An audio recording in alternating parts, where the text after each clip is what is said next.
Bonjour et bienvenue à l'Authenticité mise à nu, le podcast sur lequel on parle des différents comportements qui ont un impact direct sur l'émergence de votre plein potentiel. Je m'appelle Mélanie Richard, je suis infirmière clinicienne et psychothérapeute. Chaque semaine, je reçois un invité avec lequel, à partir d'histoires vécues, nous partagerons sur différents sujets tous les comportements qui peuvent avoir un impact direct sur l'émergence de votre plein potentiel, sans oublier les pistes de solutions pour pouvoir savourer votre best life. C'est un rendez-vous chaque semaine.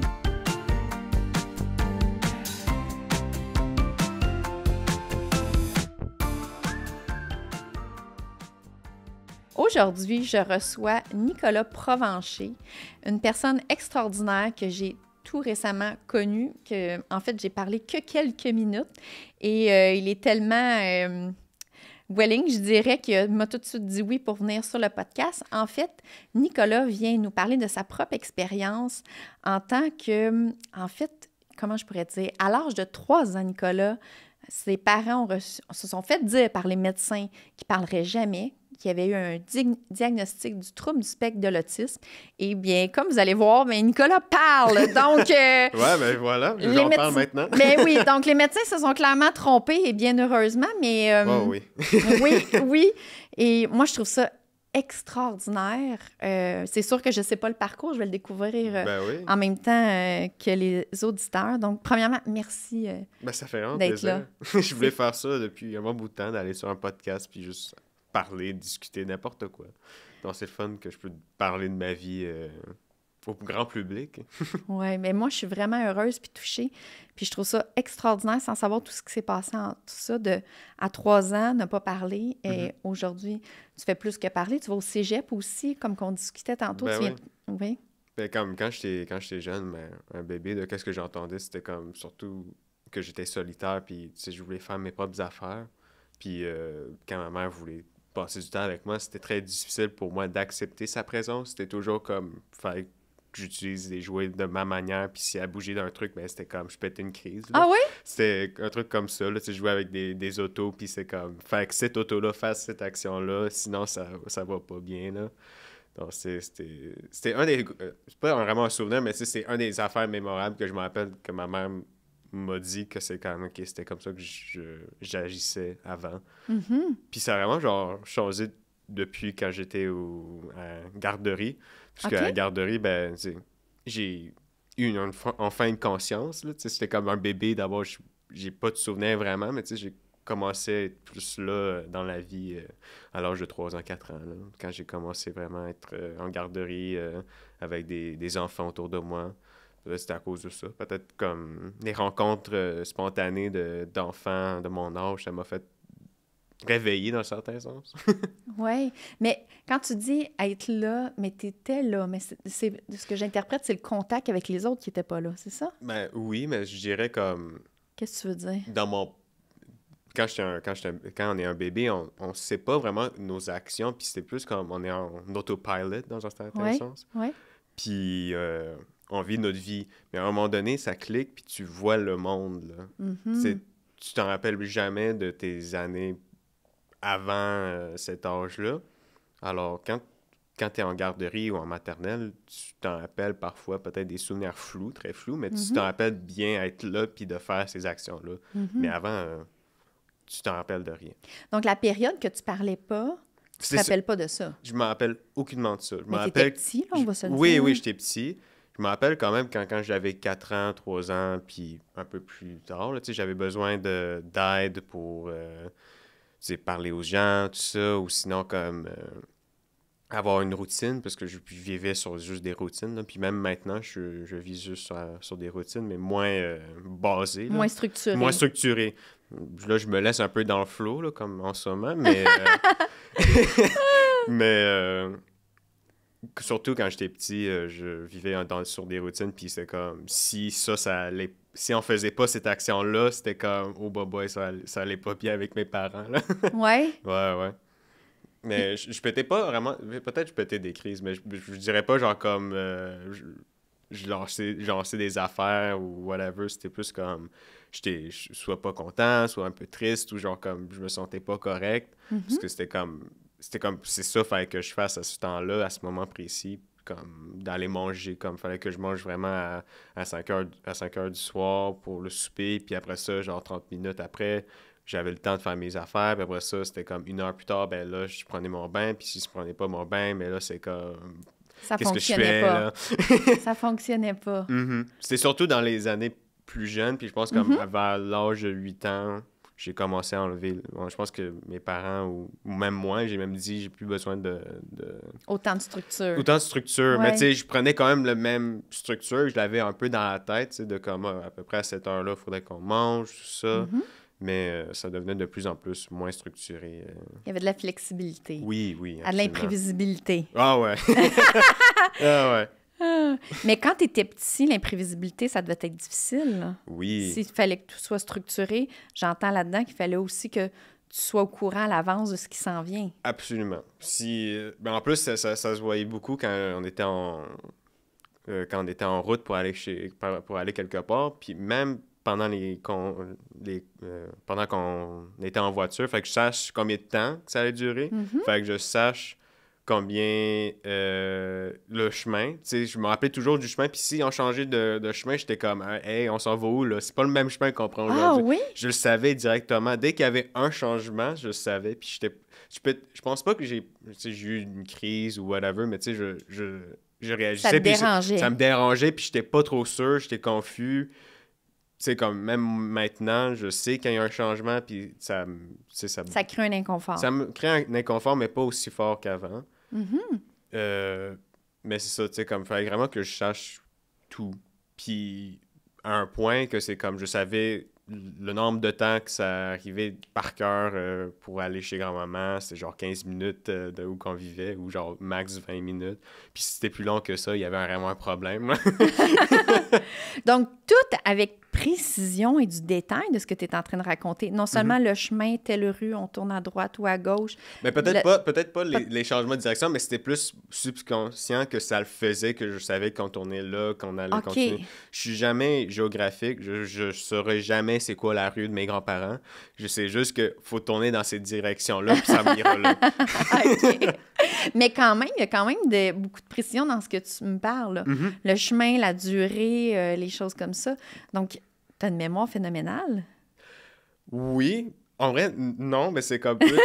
C'est sur le moment, je vais m'en rappeler. Puis sinon, ben, ça va se faire tranquillement. Il faut vraiment juste que je le fasse une fois. C'est avec toutes les affaires que je fais. Si j'ai jamais appris ça, je vais avoir vraiment de la grande difficulté, surtout en technologie. C'est un calvaire. Là. Je suis nul comme un vieux pépé qui apprendrait ça pour la première fois son téléphone. Je suis pareil avec la technologie, j'aime pas ça, puis je suis pas bonne. J'ai pas d'habileté pour ça. Mais ouais, parce que c'est comme... faut vraiment juste que je l'apprends une fois, puis après ça, je suis genre...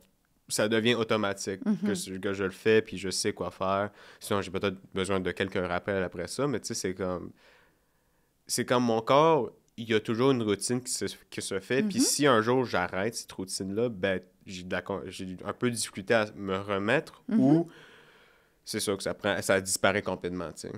OK, donc c'est comme si ça s'est effacé, puis là, il faut remettre dans la mémoire. Ouais, c'est ça. OK. Sinon, ça génère un inconfort. Dépendamment de qu'est-ce que c'est, oui. Parce qu'aujourd'hui, c'est plus autant présent que quand tu étais plus jeune. C'est ça. OK. OK. Puis si on remonte plus petit, donc toi, tu te rappelles pas... à partir de quel âge que tu te rappelles? Parce que là, on a parlé que le diagnostic, tu l'as eu à 3 ans. Je dirais absolument, je me rappelle de quelques souvenirs quand j'étais en moitié garderie. Je pense que je suis resté 2 ans en garderie d'abord, je dirais, genre comme fin première année garderie, puis genre, après ça, j'ai su... je savais qu'est-ce que je faisais vraiment, là. Je m'appelle des moments que, en fin de journée, on allait au McDonald's qui était juste à côté, là, genre comme même pas 2 minutes, là. Ouais. Puis c'était à peu près... je pense que c'est à chaque semaine environ qu'on y allait pour manger un Happy Meal, puisque c'était comme, genre... une petite récompense pour faire ta belle semaine sans rien faire de méchant ou de mal. D'abord, que ça s'est bien passé. Ben, c'est ça, ouais. Puis je me rappelle quelques conversations que j'avais, puis surtout d'un moment important que c'était comme... Vu que ma mère savait que j'avais de la difficulté, puis tu sais, comme... Des défis? Les défis, puis les docteurs qui l'ont dit, l'enfant parlera jamais, tu sais, il aura tellement de difficultés à communiquer avec les autres. Ben, j'étais dans un... Je sais pas si c'était un programme, mais je savais que il y avait une madame qui est venue, puis il nous a mis, moi, elle m'a mis avec un autre élève à peu près de mon âge, qui avait aussi des problèmes similaires à de la communication, puis tout ça, puis à cause de ça, ben, je pense que c'est comme ça que j'ai pu vraiment évoluer dans la communication, puisque c'était devenu, genre, mon meilleur ami. J'étais avec lui, genre, 24 heures sur 24, puis c'était comme... On aimait les mêmes affaires, on aimait les Lego, on aimait les Skylanders, on jouait ensemble, on allait chez l'un et l'autre. C'était toujours le fun. C'est donc le fun, ça, que tu avais un ami, puis vous compreniez. Mm-hmm. C'était à la garderie, ça, ou à l'école? À la garderie. Puis donc quand même assez petit. Oui, c'est ça, c'était très jeune pour un programme comme ça. Wow, bien oui, t'as été chanceux d'avoir eu ce soutien-là, wow. Mais c'est surtout grâce à ma mère, parce que ma mère elle a déjà eu 2 enfants, puis ces 2 enfants-là ont aussi eu des problèmes, mais ça a pris plus de temps pour qu'elle sache qu'il y a eu ces problèmes-là, puis avec moi, elle voulait pas prendre de risques, puis elle voulait vraiment savoir immédiatement si j'avais s'il y avait quelque des chose. difficultés dans n'importe quoi, puis... Maintenant qu'elle savait, c'était comme, faut que je fasse ça, faut que je fasse ça, là. Oui, ta mère, c'est une femme d'action. Ah, fait que ouais. là, elle doit avoir tout fait pour que tu puisses avoir tous les services requis pour t'aider. Ah oui. Puis après ça, je suis allé en maternelle, qui c'était quand même compliqué. Je pense que c'est juste 1 an, la maternelle, là, mais c'est ça, j'ai passé mon année là, puis c'était comme... C'était le fun, mais il y avait des moments quand même durs, puis il y a 2 moments que je m'appelle bien. Il y en avait un que c'était avec ma grand-mère, qu'on avait fait genre un château, tu sais, comme pour Noël, là, il y a des genres de maisons à biscuits là, que tu peux faire, mais ça, je pense que c'était comme apporter vos grands-parents ou vos parents, puis vu que mes parents, je pense que les 2 sont occupés, ben ma grand-mère était venue, puis on avait fait ça ensemble, puis on l'avait mangé ou on l'avait brisé, là, puis c'était drôle. Puis l'autre, c'était comme... Je pense que c'était encore avec les parents où c'était juste comme un gros groupe de classe qu'il fallait qu'on chante une chanson, genre, pas un poème, mais genre une petite chanson d'enfant là, qu'on entendrait pendant ce temps-là. Puis c'est ça, on faisait juste des cercles là, autour de genre on faisait genre un gros cercle avec genre 20 à 30 élèves, là, puis on faisait juste chanter ça en rond. C'était drôle. Mais c'est des bons souvenirs que t'as. Oui, mais après ça vient avec les souvenirs un peu moins bien, que j'en parlerai pas trop longtemps, mais tu sais, c'était comme... J'avais aussi un bon ami pendant ce temps-là, puis c'était comme... Je l'ai perdu à cause d'une chicane, puis ça m'a vraiment démoralisé fort, parce que, tu sais, dans ce temps-là, j'avais besoin de routine, d'abord c'était mon ami, d'abord j'allais le voir tout le temps, d'abord quand c'était assez brisé... C'est ça. C'était dur pour moi de vivre ça. Puis je pense que je sais pas si je l'ai raconté à ma mère. Je penserais pas. Sinon, elle écoutera le podcast. Bonjour. Mais je pense que c'était une connerie. Je sais pas. Il y avait genre 2 gangs d'amis ou whatever. Puis ça s'est genre mal passé. Je sais pas si je l'avais raconté à ma mère, mais je savais que, genre, la dernière journée de maternelle, on avait fini, puis j'étais dans les escaliers, puis ma mère m'a rejoint, puis j'ai pleuré ma vie, là. Je me sentais vraiment pas bien, là. C'était vraiment dur à vivre ça. Puis même là, je sens un peu quelque chose, mais tu sais, pas aussi fort qu'avant. Et ça, c'était avec ton ami? Pas avec Sean, okay, non. Avec un autre. Sean, c'était mon ami de garderie. Mais là, c'était un autre ami que j'avais eu pendant ce temps-là que... Oui, Sean, j'étais encore avec lui, là. Je le voyais tout le temps, mais tu sais, c'était comme un ami que je voyais genre à maternelle, là. OK. Puis quand que tu parles de Sean, de ce que j'entends dans ce que tu as raconté, parce que c'est...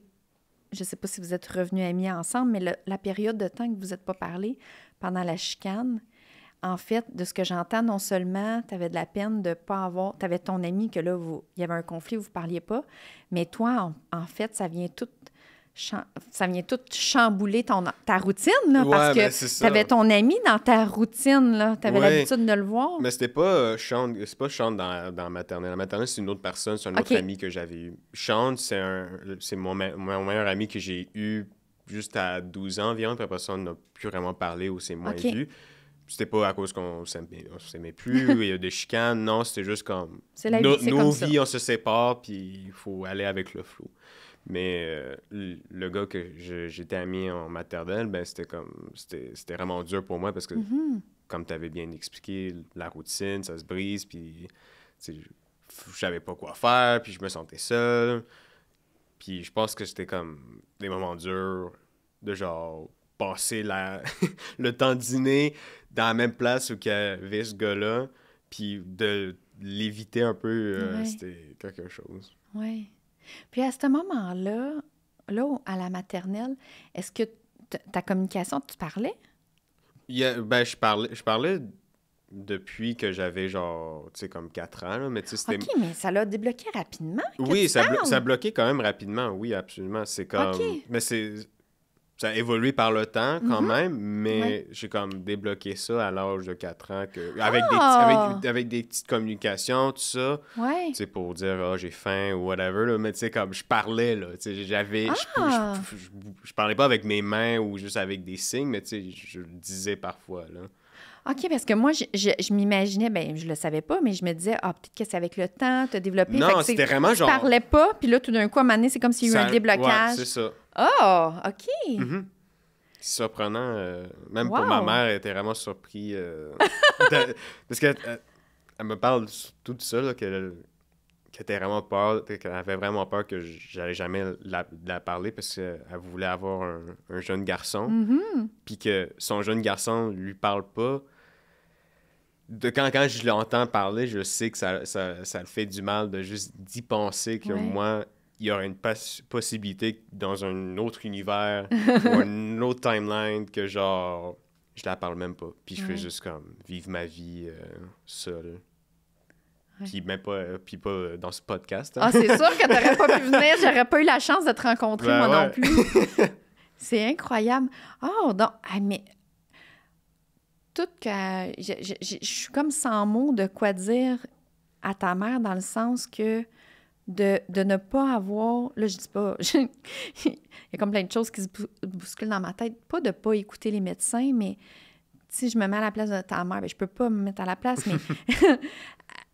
Elle avait son enfant, tu avais 3 ans, tu parlais pas, elle se fait dire par des médecins que tu parleras pas. Puis ce que je veux dire, c'est de ne pas savoir arrêter à ça, puis d'avoir... Je suis convaincue qu'elle a fait plein de choses, puis qu'elle doit avoir mis plein d'efforts pour pouvoir t'aider à développer le langage, puis que finalement, je sais pas exactement ce qui s'est passé, mais il y a eu juste quelque chose qui a fait que ça s'est débloqué, puis tu t'es mis à parler, donc... Wow, c'est extraordinaire. Que je sais pas si je l'exprime bien, mais ce que je veux dire, de ne pas s'être arrêté, OK, il parlera pas, puis non, mais elle était déterminée à que je sois capable de discuter avec elle au moins une fois. Oui, c'est ça, clairement déterminé, tu sais, d'aller au-delà de ce que les médecins ont dit, puis par chance, là, parce que tu parles très bien, là, c'est très clair. Wow! Mais moi, je trouve ça impressionnant. Je trouve ça vraiment impressionnant, puis... Ça devait pas être évident. Mais je suis content de... J'ai comme toujours de la difficulté à m'exprimer ou de dire qu'est-ce que je veux, mais j'ai toujours les idées claires dans ma tête. Puis ma mère, c'est genre la number one à m'understand, là, à chaque fois. Là, c'est quand même un peu fou parce que genre, je vais parler à des personnes parfois à propos de sujets ou sinon, je vais juste dire des affaires, puis ils vont jamais me comprendre sur qu'est-ce que je dis, ou ils vont le prendre mal. Mais ma mère, à chaque fois, elle va, quand je discute de n'importe quoi, elle comprend à 100%. Elle interprète bien ce que tu veux mentionner. Oui. Je suis sûr que aussi mon père, puis d'autres personnes peut-être de ma famille, mais tu sais, c'était surtout elle que j'allais voir quand j'étais jeune, puis même maintenant. Désolé, mon père, puis tout le reste de ma famille, mais tu sais, c'est surtout elle, mon... guardian angel sur mes émotions puis sur ma façon de m'exprimer que c'est peut-être comme ça qu'elle a pu comprendre comment je pensais puis quand je parlais. Oui, vous avez une belle complicité. Oui. Avec mon père, c'est des activités, c'est des moments c'est plus des temps, des souvenirs. sais, comme, je me rappelle toujours des moments que je regarderais jouer à des jeux vidéo, que je jouais avec lui, ou qu'on est allé à New York ensemble. Tu sais, c'est toujours des moments avec mon père. Puis ça, que je prends ça vraiment à cœur, c'est surtout ça que j'aime de mon père, c'est que c'est pas vraiment... On se parle pas vraiment, mais on se comprend. Puis on fait des activités qu'on sait qu'on aura du fun, puis qu'on va avoir des bons souvenirs de ça, comme on prend des photos, puis on se laisse aller avec ça. Des moments de qualité ensemble. Oui. Vous vivez des situations ensemble, vous les vivez ensemble, les c'est émotions, ça, on vit des émotions, puis avec ma mère, on discute des émotions. Ah, ouais, bien dit, ouais! Ils ont chacun leur rôle. Ben ouais, voilà. Ça, au niveau des émotions, est-ce que c'est quelque chose qui est difficile pour toi? Parfois, j'ai toujours de la difficulté à interpréter n'importe quel sentiment dans mon corps. Même quand j'ai faim, parfois, je me questionne si j'ai pas plus mal au ventre ou juste faim. Puis, je peux comprendre parfois certaines émotions que j'ai, mais je vais avoir peut-être de la difficulté à vraiment pinpoint qu'est-ce que c'est parfois. Mais je pense que je commence quand même à être bien capable de comprendre qu'est-ce que je ressens. C'est juste que je le dis pas, parfois. Puis je fais juste le garder à l'intérieur. Oui. Mais c'est pas évident, non. Savoir nos émotions, tu sais. Puis par rapport aux émotions, moi, de mon côté, puis dans ma pratique, là, je me mets dans mon rôle plus d'infirmière, psychothérapeute, là, puis c'est pas le but du podcast, mais quand même au niveau des émotions, parce que il y a beaucoup de gens qui ont de la difficulté à identifier les émotions, puis je pense que l'essentiel, c'est pas d'identifier je vis-tu de la colère, de la frustration, je vis de la joie. Je pense que c'est important d'écouter nos propres signaux. Puis, mais quand c'est des émotions le fun, ben tant mieux. ouais, c'est ça. Ça vaut. Ça vaut, peu importe ce que c'est, ça vaut ces émotions-là, puis vis le moment.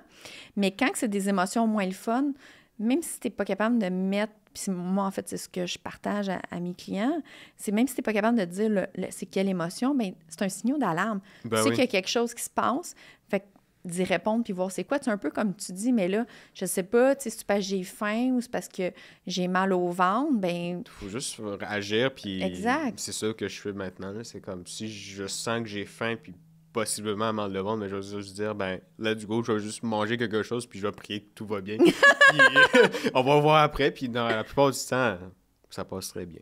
Ouais, c'est de s'écouter puis de répondre à les signaux que notre corps nous envoie. La chose que un point fort que la plupart me dit que j'ai, c'est que je comprends puis j'empathie beaucoup avec les personnes qui m'entourent. Je suis facile à connecter avec les autres, puis je suis peut-être un peu trop empathique, puis un peu trop, genre, je veux vous aider, tout ça, parce que moi, j'ai pas une mentality, mais tu sais, comme j'ai juste une réponse claire et nette que je vais comprendre la personne, tu sais, je comprends ses émotions.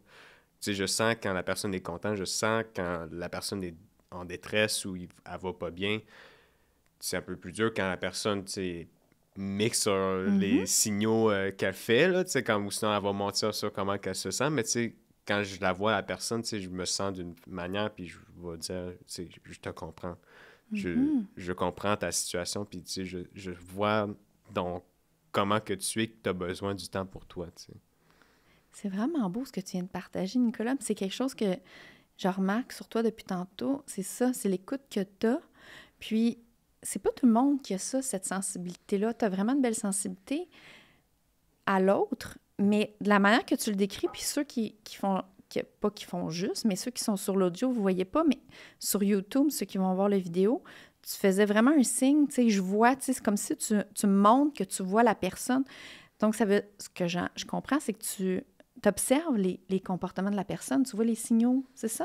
Pas juste l'émotion dans... Parce que là, tu dis des fois, elle dit qu'elle est correcte, mais qu'elle n'est pas correcte. C'est comme si tu ne fais pas juste te fier aux paroles de la personne. Tu vas regarder les signaux. As-tu de l'air contente? As-tu de l'air pas contente? Puis ça peut être des signaux aussi en forme de texte, là, comme s'il y a un changement grave de comment qu'elle écrit, je vais comprendre directement qu'il y a quelque chose qui va pas bien. Là, c'est comme ça revient aussi avec des routines, encore. C'est comme l'habitude que je parle avec la personne, je vais comprendre qu'à un moment donné, il y a un problème. Puis ça va me kick in que j'ai besoin d'être là pour elle ou de lui, dépendamment. Là. Parce qu'il y a un changement dans son comportement. Oui. Ah, hey, t'observes vraiment beaucoup de choses. Ben, tu sais, il y a des personnes qui disent, ah, tu sais, parfois j'ai des problèmes en observation, peut-être des signaux, mais tu sais, c'est comme, je fais toujours ça, tu sais. Tout qu'est-ce que, tu sais, comment qu'on parle, Mhm. comme, même en ce moment, je te parle, tu sais, je vois un peu la manière comment tu discutes, puis moi, j'adore tout. Ah, J'adore l'observation, puis j'adore l'art, d'abord, ça vient avec. oui, t'es un artiste. Ben oui, T'es un...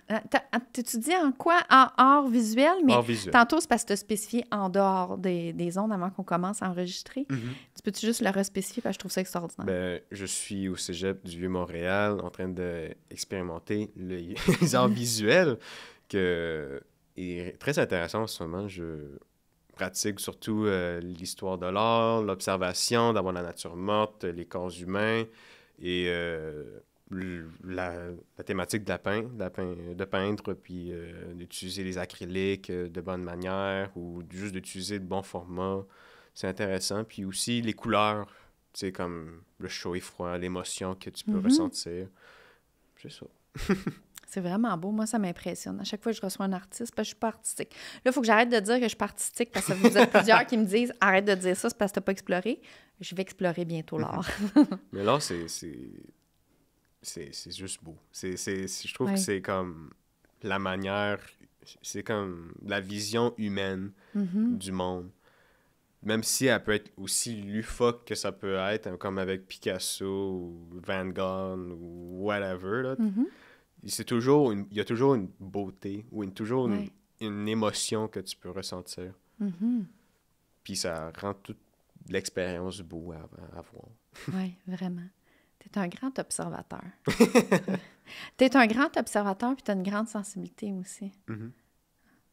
Est-ce que ça t'arrive des fois en relation, peu importe qui, la famille, les amis, que tu sens qu'il y a quelque chose, mais tu n'arrives pas à identifier l'émotion ou tu le vois pas pantoute ou ça l'arrive pas? Ça peut arriver, Oui. absolument. Je suis pas un divin à savoir comment tu te ressens en ce moment, mais je sais toujours que pour moi, la famille, les amis, la connexion, c'est toujours important pour moi, puis je vais l'exprimer ou je vais le faire d'une façon ou d'une Mhm. autre. D'abord, Ouais. c'est sûr que je reste avec toi pendant des longues heures, même si tu me fais juste parler de ta vie, même si genre comme du matin, là, comme ça fait genre 5 heures qu'on se discute, puis tu fais juste parler de ta vie, je suis correct. Moi, je vais t'écouter, puis je vais me laisser aller dans ton histoire, Mhm. puisque tout le monde a une histoire, puis Oui. c'est intéressant à écouter. Oui. D'abord, j'observe ça, Mhm. puis c'est une... Ça va être bizarre à dire, mais tu sais, comme les histoires que des personnes ont eues, c'est une forme d'art. D'abord, je vais l'observer avec, tu sais, comme avec Ah oui? attention, Oui.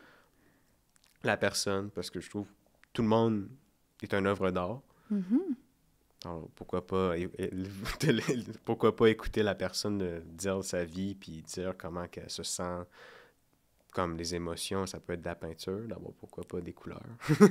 Wow, c'est vraiment beau ce que tu viens de dire, Nicolas. J'adore parce que, bien, moi, c'est sûr, j'adore l'être humain. Puis Mhm, je dis maintes et maintes fois que l'être humain, on est tous uniques, on est tous différents, on a tous une histoire, un parcours différent. mhm. Mais je l'ai jamais perçu de la façon que tu viens de le dire. Tu sais. C'est de l'art, c'est une œuvre d'art, c'est tous différent. C'est vraiment beau. C'est Merci. vraiment une belle façon de voir la vie. Mhm. Puis je trouve que la vie, faut jamais se laisser mettre à terre puis genre obéir à tout. Faut se laisser aller comme une Mhm. peinture. Faut se laisser aller dans sa créativité puis dans ses inspirations. Puis faut juste être déterminé à la finir. Mhm. Wow, t'as vraiment une belle façon de voir la vie et j'adore. Ça a comme une grande sagesse. Mais je trouve qu'il il y a un truc que j'adore à propos d'un artiste qui est mort tristement, mais Bob Ross. Mhm. Quand il faisait une erreur dans sa peinture, il disait Just a happy little accident. Puis je Oh! trouve ça. Quand je l'entends, c'est comme vraiment beau parce que tu pourrais te dire aussi dans ta vie, même si tu fais une gaffe dans ta vie, Mhm. ça va être quelque chose qui va t'amener plus tard, puis tu dois juste vivre avec, puis tu peux changer ça, tu peux rajouter de la peinture dessus, mais ça va être quand même quelque chose qui s'est passé dans ta peinture qui va rester là, en arrière de plein de peintures ou en plein écran, en plein... comment on Mettre peut le dire focus ça? dessus. Oui, c'est ça, en plein focus sur ta Ouais. vie. C'est tout coup de peinture que tu fais dans ta vie va amener à finir ta peinture. C'est magnifique. Il y a vraiment... J'adore ta façon de voir les choses. C'est vraiment des belles perceptions. Super positif. Puis tantôt, tu disais, dans ma tête, c'est très clair. Tu sais, tes idées sont claires, puis c'est des partagées, des fois que c'est plus difficile. C'était-tu juste comme ça avant ou c'est encore C'est comme encore ça? maintenant, comme tu as pu le voir, parfois j'ai des mots que je suis pas capable de bien m'exprimer avec. Puis parfois j'ai juste des mots que je sais pas qu'est-ce que ça va être. D'abord, je fais juste dire un mot que je pense ou qui est proche pour le dire, pour le verbaliser. Mais c'est vraiment ça mon grand défaut. Défi. Pas défaut, défi. Désolé, mais défi, c'est vraiment juste que j'ai parfois de la difficulté à m'exprimer, puis trouver les bons mots, puis de le dire parfois au bon moment. Mais moi, je trouve que c'est très clair. Moi, je trouve ça très clair. Merci. Mais puis, est-ce que tes idées, est-ce que c'est... je sais pas si toi, ça fait ça, mais des fois, il y en a que c'est plus comme des images.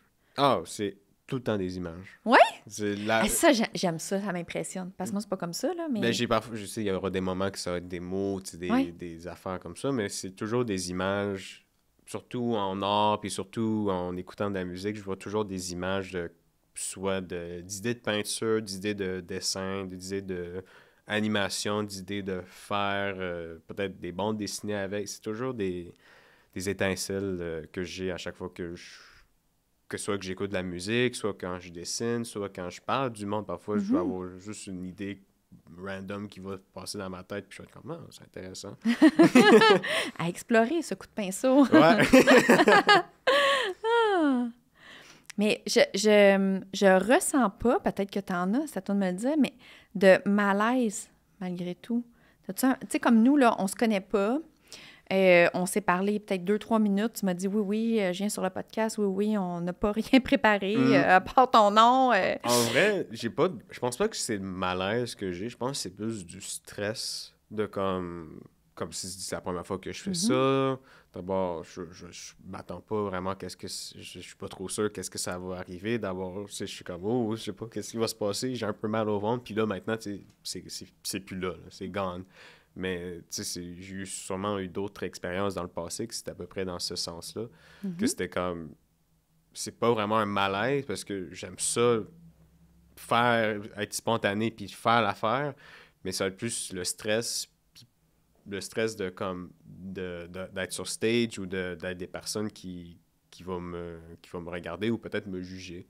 Mais je me sens pas... avec un grand malaise. Non, je te sens pas qu'il y a un inconfort ou vraiment... Parce que moi, ça serait intéressant d'être sur un grand stage puis genre faire n'importe quoi. OK, là, attends, la prochaine fois, je vais louer un stage, on va faire ça sur un grand stage, Nico! non, moi, je suis correct comme ça. Là, c'était un petit podcast, puis pour moi, ça me va complètement. Puis... Mais ça démontre ton ouverture, tu sais. Autant, tantôt, au début de l'épisode, tu disais, il me faut une routine. Avant, c'était... Tes routines, il ne fallait pas déroger. Là, tu dis qu'il y en a, mais tu bouges, mais en même temps, tu es tellement ouvert à te sortir de ta zone de confort à 100%, t'embarques dans tout. J'ai envie d'essayer, puis... Ouais.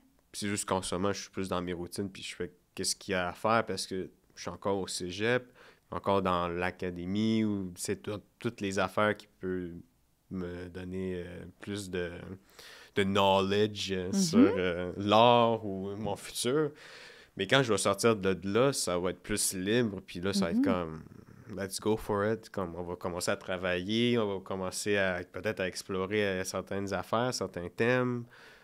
Peut-être commencer à appliquer à des endroits. Puis s'ils ne m'acceptent pas, ben coudonc, je vais essayer de l'autre bord. Puis on va voir. Là.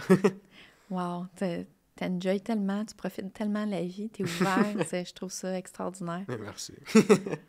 T'es vraiment une belle personne, Nicolas. Puis au niveau des relations, est-ce que des fois, c'est difficile? Petit, ça l'était, de ce que j'ai compris. En fait, mettons qu'on recommence petit. Là, je m'excuse, tu t'en allais commencer à parler, puis je t'ai coupé, mais, tu sais, mettons juste pour comparer. Puis le pourquoi aussi...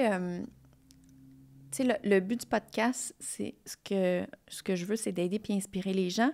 Fait que je trouve ça non seulement extraordinaire, ton parcours, mais le pourquoi je veux revenir plus petit, quand tu étais plus petit, c'est que s'il y a quelqu'un qui vit ça en ce moment puis qui se comprend pas puis qui le sait pas, bien, qu'il puisse se reconnaître ou avoir des pistes ou juste de faire comme, même s'il sait, de faire comme, aïe, aïe, OK, Nicolas Provencher est extraordinaire, il a réussi, et puis tu sais, qui t'entend comme ça sur le podcast, tu sais, je trouve que tu peux être inspirant pour d'autres personnes. Donc, si ça te dérange pas juste de revenir, mettons petit, au niveau des relations, c'était-tu plus difficile d'entrer en contact? Maman si elle serait là, elle aurait dit aucunement, là. Les relations amies, là, c'était parfait, là. Ouais!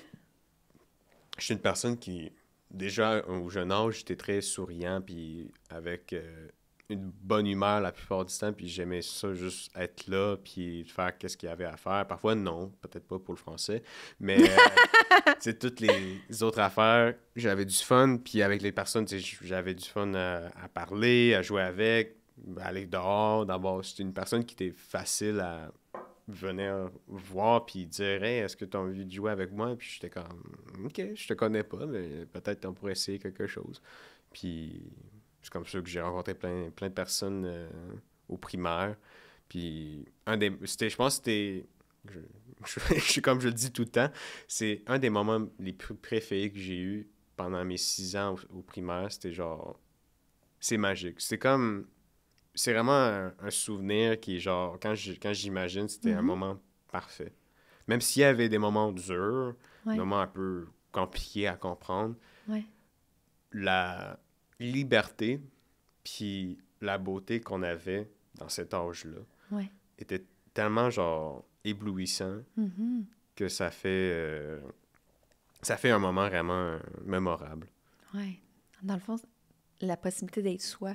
Puis d'avoir le temps d'être soi quand on était plus jeune. Parce que quand on était enfant, ben, c'était comme on faisait qu'est-ce qu'on voulait vraiment. On n'avait pas de choses à faire obligatoirement. Les tâches, les responsabilités. Ouais. Puis même maintenant, c'est pas obligatoire que tu fais tes tâches comme au cégep. T'es pas obligé. Il n'y a rien qui t'oblige à juste dire fuck off. Je ne fais rien de ce que vous disiez, puis je vais faire ma vie. Tu sais, il y a plusieurs génies qui ont dit je vais pas finir mon secondaire, puis je vais faire ce que je vais faire, puis ils sont devenus super riches ou super reconnus pour ce qu'ils ont inventé ou créé. Mais parfois, tu veux rester dans toutes les affaires où c'est plus difficile à sortir. D'abord, tu dois faire l'école, tu dois aller au cégep ou à l'université ou faire un stage ou faire un bac ou n'importe quoi qui t'amène à faire un travail, puis ça te prend plus de temps, puis c'est correct, puis c'est ça la vie. Oui. Oh, mais je suis contente d'entendre qu'au niveau relationnel, c'était pas difficile. Donc, c'était pas difficile avec les amis, mais avec les adultes, c'était-tu difficile? Non. Non plus? Non plus. Ben, c'est comme... Je suis vraiment une personne qui était vraiment genre... T'aimes vraiment l'humain, là. T'aimes le relationnel. T'aimes être en relation avec les autres. Tu sais, j'aime l'humain, j'aime toutes les personnes. Je trouve que toutes les personnes ont une qualité forte pour eux. Puis c'est ça que ça m'amène à les aimer, même s'ils sont mauvais ou non. Ils ont tous eu une vie. Ils ont tous eu une raison de faire ces actions-là. Puis, tu sais, ça m'amène quand même à garder un certain respect à ce qu'ils font. Puis, même s'il y a des personnes à mon primaire, à mon secondaire, à ma garderie, n'importe quand, qui étaient moins bons, moins gentils, je suis correct avec eux. Tu sais, je veux pas garder cette... comment on dirait ça? De l'amertume, de la colère. La colère envers eux. Ouais. Tu sais, pendant ce temps-là, c'était comme ça qu'ils pensaient ou c'était comme ça qu'ils agissaient, mais je suis sûr que maintenant, ils ont compris ou maintenant, ils ont évolué de leurs erreurs ou ils ont évolué de qu'est-ce qu'ils faisaient de mal, puis ils ont enfin pu comprendre que ça devrait pas être une action qu'on devrait faire. Wow! Puis, c'est vrai que on peut faire quelque chose, une erreur ou quelque chose qu'on pourrait qualifier de pas bien parce qu'on savait pas ou des choses comme ça. Puis, comme je dis toujours, un comportement, ça définit pas la personne. Ben, aucunement. C'est... Mais c'est comme un peu politique, mais tu sais, c'est pour ça que j'aime aussi quand quand le système de la réforme ou de comme, on vous remet un peu plus tard, genre, dans la civilisation, puis que ça fait comme... Ça lui donne une chance encore à vivre, puis pas être, genre, emprisonné dans des murs juste à la fin de ses jours, tu sais, ça fait que il peut comprendre de ses erreurs, puis que s'il arrive encore à faire ça, mais tu sais, que ça va vraiment être pas bien pour lui, mais tu sais, c'est comme... Donner la chance. Ça donne une chance, Ouais. puis c'est ça qu'on doit donner à tous, une chance à vivre. Wow. Tu dis que des belles choses. Moi, je suis comme, wow, c'est tellement ça. Je vais prendre des notes pour mon prochain livre, Nicolas. Ah! Puis, tout ce que je te demande, c'est toujours... c'est beau ce que tu m'expliques par rapport à ça, mais est-ce qu'il y a des éléments que toi, de ton côté, tu dis, hey, ça, c'était moins facile quand j'étais jeune? Je dis quand tu étais jeune, mais après ça, on pourra bien venir aujourd'hui si ça l'est encore, mais y avait-tu des éléments que ça te faisait soit vivre l'inconfort ou vivre une crise ou que ça avait un impact sur toi, en fait?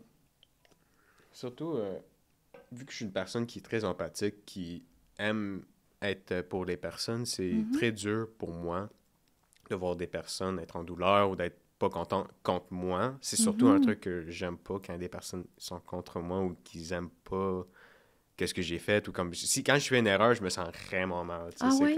C'est un truc je peux me tu sais je peux dire que c'était correct qu'est-ce que j'ai fait mais après un certain temps mais tu sais c'est comme sur le moment ça me percute comme un truck puis ça va faire mal. Mais ça, tu vois, c'est spécial, hein, parce que on vient tout juste de parler des autres. Tu permets aux autres de faire des erreurs. Tu permets aux autres d'avoir un comportement qu'on pourrait dire pas correct en disant, ben ils vont se reprendre, ils vont en prendre là-dedans. C'est que ça les définit pas. Mais toi, tu te le permets pas. Ben, je peux me le permettre, mais c'est comme... c'est plus dur parce que c'est facile pour moi de le dire aux autres, mais de me l'appliquer aussi, ça prend un peu plus d'effort. Que ça vient avec n'importe quel sujet que d'autres personnes diraient, là, tu sais, comme...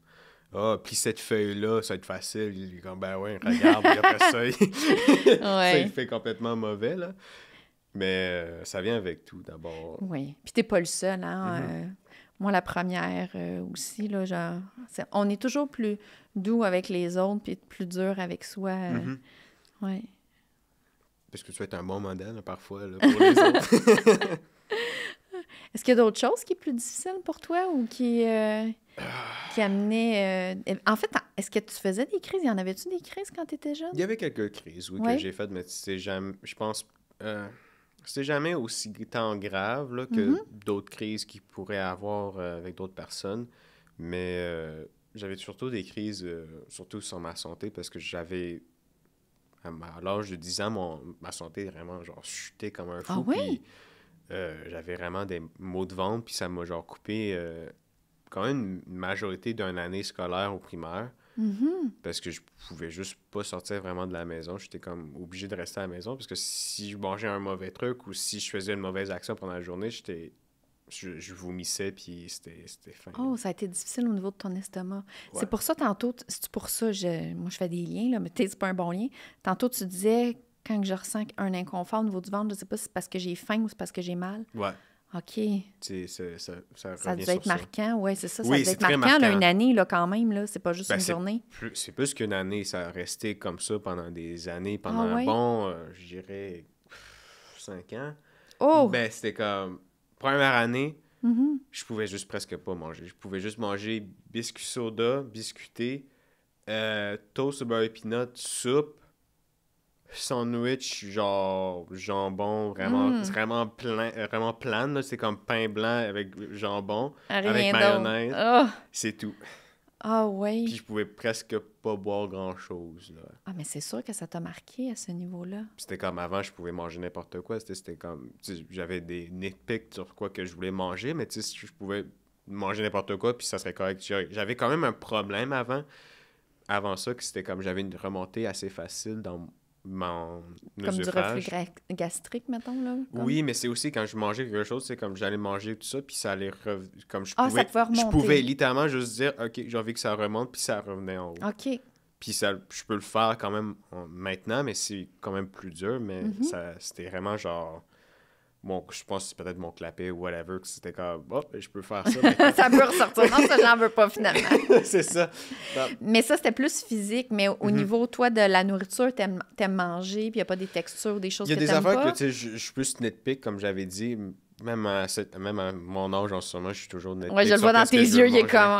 Ouais. Tu sais, comme je bois pas grand-chose, je bois du thé glacé, de l'eau, du lait, puis ça vrai ça, là. Mais tu sais, comme... C'est parce que je suis tellement habitué à manger ça que pour moi, j'ai pas envie d'essayer d'autres choses. Je suis correct comme ça. Ça revient encore sur la routine. La routine, hein? Ça revient tous sur ce sujet-là. C'est comme... Pour moi, une routine, c'est ma vie. Dans n'importe quoi, je vis dans une routine. Même si je le dis oui, même si je le dis non, je vis dans une routine. Mm-hmm. Donc, au niveau de... Ah, mais je trouve ça intéressant que tu partages ça. Au niveau de ton alimentation, de ce que tu bois, c'est routinier. Oui. Ça, tu vas pas... Parce que je trouve ça, comme je disais tantôt, je trouve ça extraordinaire. Tu te sors de ta zone de confort. On s'était presque pas parlé. T'es là, t'es ici. Mais par contre, au niveau de la nourriture, au niveau de tes breuvages, là, ça, non. C'est toujours des aspects que je suis plus touchy, puis je vais juste comme, c'est correct, je vais juste prendre du thé glacé ou quelque chose. Mais parce que c'est comme... J'ai pas envie d'essayer dans ces affaires-là. Je suis correct comme ça, puis je suis bien beau comme ça. De l'eau, ça me suffit parfaitement. Du thé glacé, ça me donne mon énergie. Puis le lait, ben, c'est juste bon à boire d'abord. Y a-tu d'autres choses que ta routine elle a un impact dans ta vie? Ma routine qui a un impact? Oui. Ben, sur n'importe quelle routine, là, parce que je pense que tu as une liste de routines, de la manière que je vois dans tes yeux. Là. C'est comme quelle routine qu'on parle? Mon sommeil, je pourrais dire qu'il y a une routine. Comme pendant un bon bout de temps, ça vient avec tout le monde aussi, là, mais comme la routine de se réveiller, c'est de se coucher puis de se réveiller. Pour moi, je suis toujours... Désolé. Je suis toujours capable de me réveiller tôt le matin, n'importe quelle journée. Parfois, je vais prendre plus de temps si je me couche vraiment tard, mais tu sais, c'est comme... Je me couche à minuit, on va dire. Puis, tu sais, je me dis, je vais peut-être me réveiller à 9 h, tout ça, mais je vais toujours me réveiller un peu à 6 h. Ah oui? 6 h, 5 h ou 7 h, là, c'est une heure dans tout ça que je vais me réveiller un peu. Puis si j'ai envie de me réveiller, ben je me réveille puis je vais faire qu'est-ce que je veux. Mais sinon, c'est toujours une routine parce que depuis que j'étais petit, ben je me réveillais tôt pour aller à l'école. Comme dès 6 h, je me réveillais, j'allais au sous-sol, je jouais à mes jeux vidéo juste à temps qu'il était 7 h, puis là, c'était comme... Je restais là juste à temps qu'il était 7h15, puis mes parents disaient « Allez, faut que tu y ailles, c'est le temps de partir », puis je suis comme « Ah! » Il est 7h30, puis là, faut que je parte en Berlin, puis aller à mon école primaire ou n'importe quoi. Donc, à tous les éléments dans ta vie, il y a comme quelque chose de routinier dans certains qui persiste. Est-ce que... Là, je pousse un peu plus loin ton sommeil. Est-ce que d'aller dormir ailleurs, c'est quelque chose qui vient nuire? Ah ouais, ces affaires-là, ouais. Ouais, de dormir chez quelqu'un, c'est un truc que j'aime pas, vraiment, parce que c'est pas mon lit.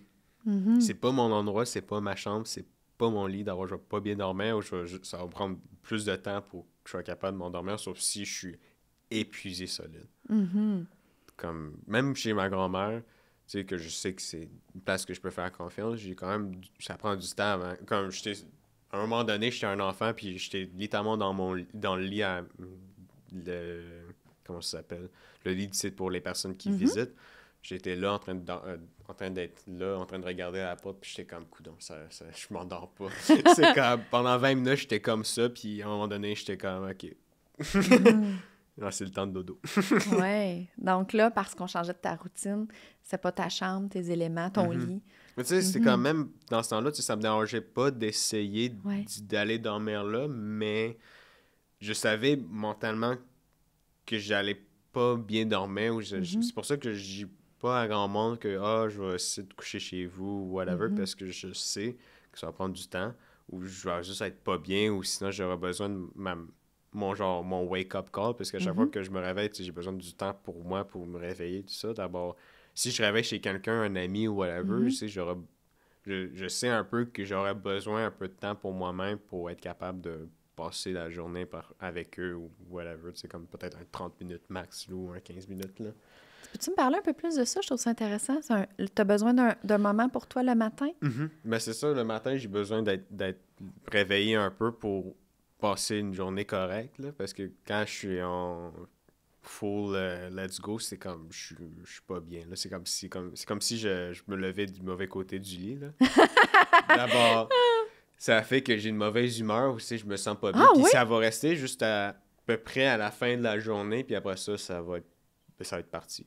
On dirait que... C'est ça fait pas longtemps que je te connais, là. Ça fait peut-être 1 heure, mais... Ouais. On dirait que je suis pas capable de t'imaginer de mauvaise humeur, mais... Il y a beaucoup de personnes qui ne peuvent pas m'imaginer de mauvaise humeur, puis je trouve ça drôle. Oui, c'est vrai, mais tu viens clairement de nommer le matin, si j'ai pas mon temps pour moi, c'est ça qui va arriver. Donc ça, tu as conscience de ça, que tu as besoin de ce temps-là ce matin. Je veux pas être genre super comme je vais te battre ou whatever. J'espère. En tout cas, aujourd'hui, tu t'es levé du bon côté du lit, on est correct. J'ai dormi longtemps, puis genre, je me suis réveillé, il était 7 heures, puis j'étais comme, OK, c'est le temps de me lever. Puis c'est à peu près ça, là. Le sommeil, c'est comme, ça me prend un peu de temps pour me réveiller, puis après ça, je suis good, puis... J'ai même pas besoin de vraiment manger le matin. Faut juste que je sois un peu réveillé, puis que je fasse peut-être mes affaires, ou que je regarde mes affaires, puis après ça... Vraiment un temps comme pour te détendre, un temps pour toi. Ouais, c'est un moment entre sommeil, puis let's go do work at school, ou partout dans la maison. Partir du bon côté. C'est ça. Y a-tu d'autres choses que des fois que tu as eu des difficultés? Toujours je pense qu'il y a surtout une grande émotion qui est très difficile pour moi, puis aussi pour les autres quand il vient avec moi, c'est l'amour. Ah ouais? L'amour, pour moi, depuis un certain temps, je commence à me rendre compte que pour moi, l'amour, c'est pas direct. C'est pas comme je t'aime toi précisément, c'est que j'aime tout le monde. Tu sais, comme je l'ai dit plusieurs fois, même avant, je disais tout le monde, j'aime tout le monde. Ouais. Mais maintenant, je le vois vraiment en grand que c'est comme j'aime vraiment juste tout le monde. Ouais. C'est égal de ce que je peux comprendre, c'est ça? Ouais. Personne n'est plus haut que l'autre, puis tout le monde est plus important que l'autre. D'abord, c'est pour moi égal en termes d'importance. Ouais. Puis tout le monde me fait le même sentiment de douleur, même si je le connais pas trop. Il y a toujours un effet sur moi qui va me faire sentir mal ou sentir triste ou tout ça. Puis l'amour, ça vient avec n'importe quoi, comme une relation amoureuse ou une relation normale. Pour moi, l'amour, c'est quelque chose de très flou, mais de très compréhensible pour moi, parce que j'aime tout le monde, puis j'aime tout à propos de tout le monde. D'abord, je vois ça clair, mais flou. Ouais.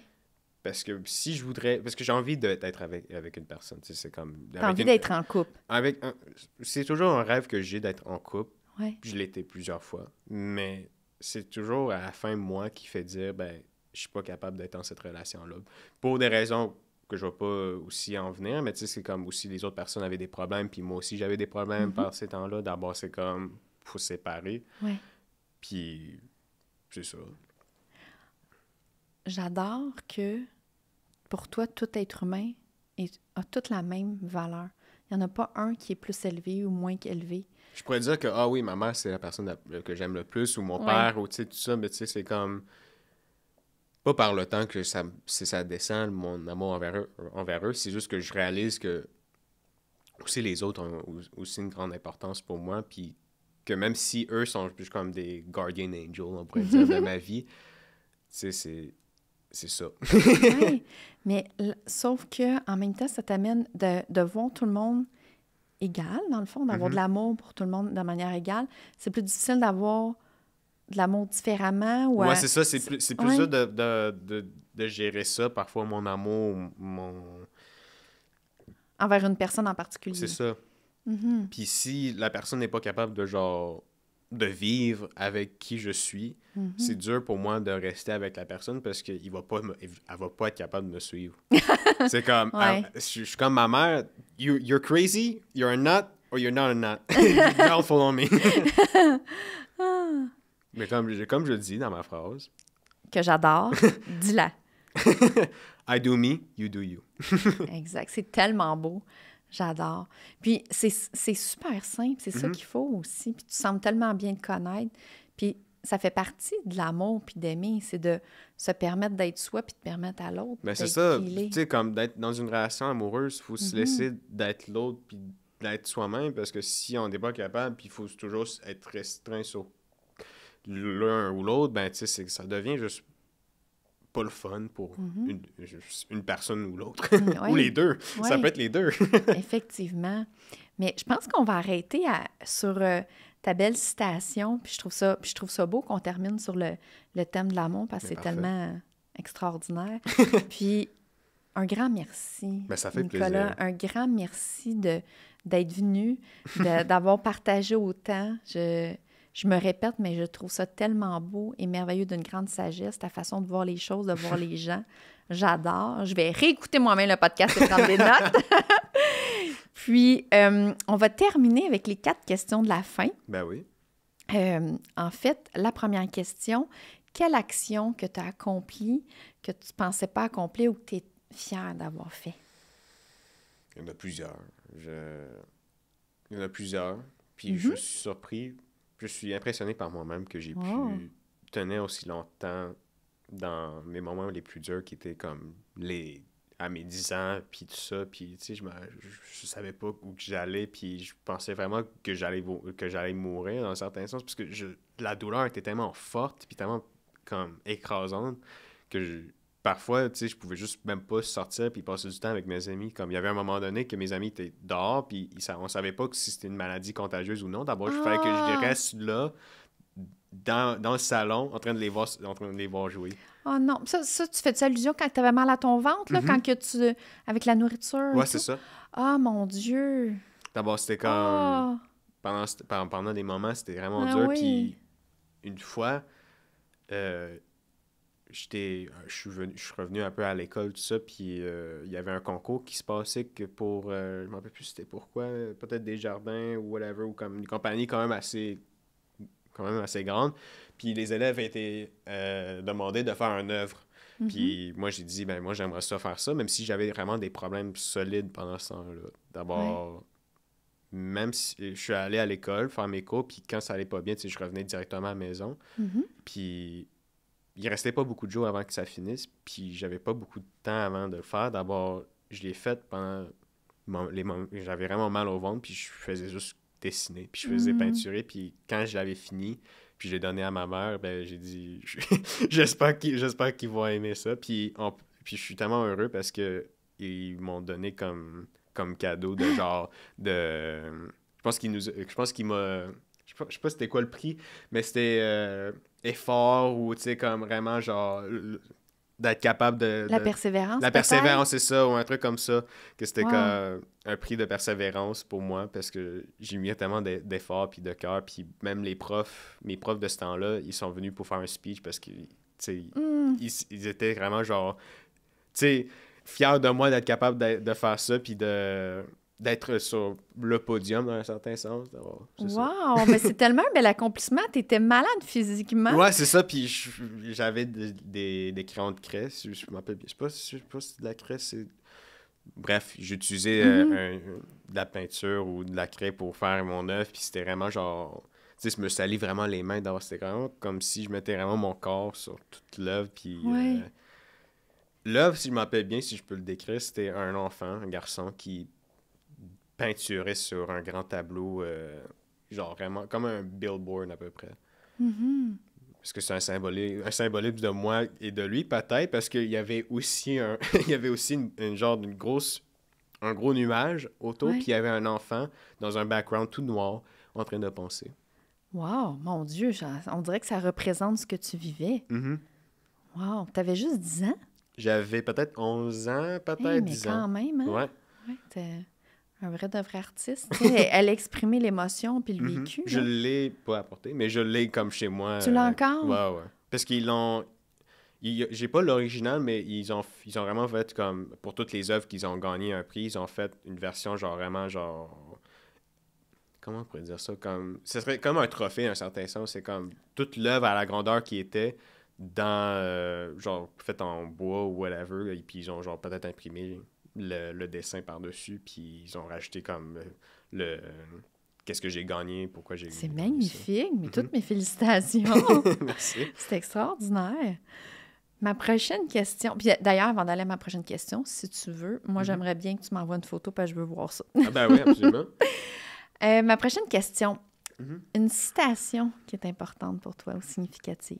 Une citation. J'ai pas vraiment de citation, parce que je suis pas une personne qui se rappelle vraiment des phrases reconnues, tout ça, à part I do me, puis... Mais ça l'est une, celle-là! Je pourrais dire I do me, you do you, mais tu sais, je voulais dire une autre citation qui vient d'une autre personne, mais j'en ai pas. Donc ça me fait mal, parce que j'aurais vraiment voulu dire une citation peut-être de ma mère ou de mon père, ou n'importe qui est venu dans ma vie, mais je dirais ça. I do me, you do you. Ça peut pas être plus parfait que ça.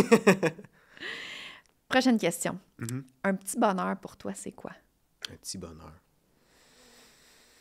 Voulant dire, genre comme un temps, quelque chose que je peux faire, si tu... En fait, ça peut être quelque chose. Ça peut être comme moi, c'est mon café. Ça peut être un moment aussi. Par exemple, j'aime être avec mes amis. J'aime jouer avec mon chien, aller faire une promenade avec lui. J'aime la nature. Pour moi, ça, c'est tous des petits bonheurs. Fait que ça peut être quelque chose. Ça peut être une personne. Ça peut être une relation avec quelqu'un. Je pense un petit bonheur. Mais peut-être, je sais pas si ça pourrait vraiment se qualifier un petit bonheur, mais un moment qui est, pour moi, vraiment genre... Je sais pas, il y a pas d'émotion à dire à qu'est-ce que c'est juste comme, c'est un moment important pour moi. C'est ça que je veux savoir. C'est pendant une journée neigeuse, très doux, tu sais, comme des flocons qui tombent très lentement. Il y en avait une journée pas longtemps que c'était à peu près comme ça, puis j'adorais, parce que ça me fait rappeler de ce temps-là. D'être juste en voiture avec ma mère, en train de conduire, puis ça me fait juste rappeler du temps quand... Ça me fait pas vraiment rappeler, mais ça me fait imaginer quand j'étais né. Parce que quand j'étais né, c'était une grosse tempête, là. Les heures avant que j'étais né, c'était une grosse tempête, puis ma mère était à l'hôpital, mon père, il essayait d'être capable d'y être là, mais il y avait une assez grosse tempête, puis ma tante essayait d'apporter mes sœurs pour aller à l'hôpital pour qu'ils soient là pour quand je vais être né, puis après ça, j'étais né. Puis quand on est sorti de l'hôpital avec moi, il y avait des petits flocons. Tout doux. De qu'est-ce que ma mère me racontait. Ce que ta mère t'a raconté. Me racontait, puis vu que c'était la nuit, dans un certain sens, puisqu'il était genre comme vers les heures de... peut-être genre dans les alentours de minuit, 5 heures, whatever, là. Donc ça me fait toujours penser à ça quand je vais en auto avec ma mère, avec des petits flocons, puis qui fait son, puis ça me fait juste comme émotionnel dans un certain sens. Oui, c'est des beaux souvenirs, des beaux moments. Ma dernière question, qu'est-ce que ça signifie pour toi, l'authenticité?